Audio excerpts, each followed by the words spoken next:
परस्पर प्रेम होना चाहिए, लेकिन संपत्ति के कारण और अभिमान के कारण प्रेम में दूरियां बढ़ती जा रही हैं।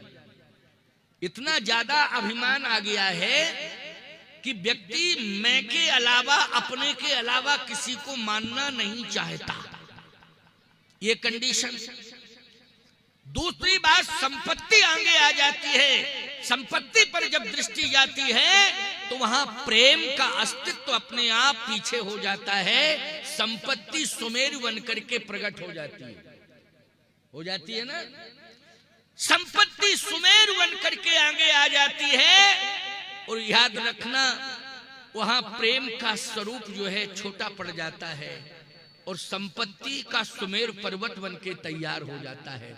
और फिर उसी संपत्ति के सुमेर पर सब माथा पटकते रहते। कहते नहीं है पत्थर से माथा पटक रहे हो, पत्थर पर माथा पटक, कहना है होता है, बस उसी में माथा पटकते रहते हो। और याद रखना,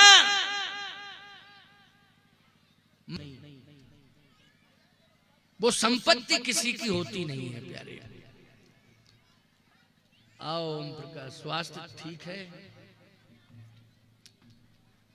जय खुश रहो, खुश रहो। लो माला पहन लो,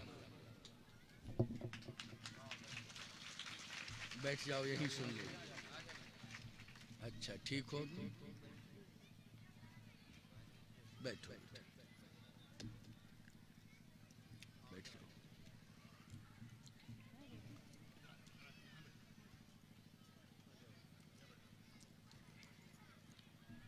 तो प्यारे ध्यान से सुनना,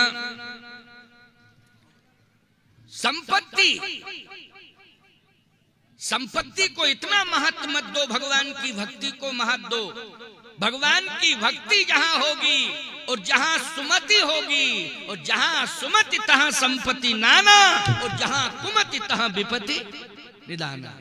जहां सुमति होगी वहीं पर संपत्ति भी होगी, वहीं पर भक्ति भी होगी। तो संपत्ति और भक्ति सुमति से मिल जाएगी।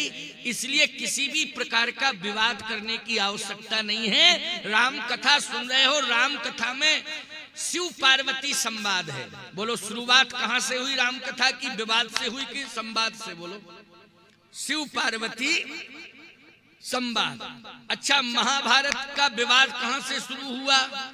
अभिमान और संपत्ति। बोलो दो के कारण। दुर्योधन को अभिमान था, बोलो दुर्योधन को अभिमान था। और दुर्योधन को अभिमान के साथ साथ वो इतना बड़ा अतिक्रमण किए था हस्तिनापुर के राज्य पर कि पांडवों को सुई की नोक के बराबर भी संपत्ति नहीं देना चाहता था। इसलिए विवाद शुरू हो गया। तो महाभारत नाम सुनते ही ईमानदारी से बताओ विवाद याद आ जाता है कि नहीं? और लोग कहते भी हैं आम चर्चा में, अरे भैया उस घर में तो इतना बड़ा महाभारत हुआ कि हमको भागना ही पड़ा। क्यों कहते कि नहीं कहते हैं? ये कोई माई का लाल नहीं कहता भैया उस घर में ऐसी राम कथा हुई कि हमें भागना पड़ा। बोलो कोई कहता है क्या?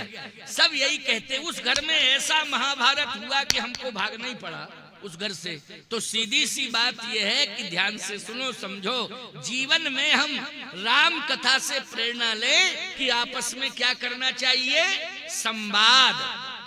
और संवाद कब होगा? जब सब नर करहीं परस्पर प्रीति, चलहि स्वधर्म निरत श्रुति नीति। और अगर ऐसा होगा तो नहीं दरिद्र को दुखी न दीना, और नहीं को अबुध न लक्षणहीना।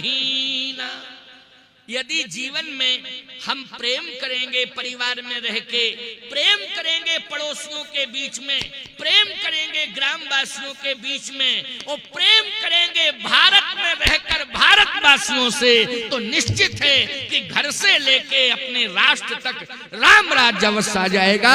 इसमें संदेह नहीं। अपने घर से लेकर के राष्ट्र तक राम राज्य आ जाएगा। इसलिए जीवन में अभिमान को हमें दूर करना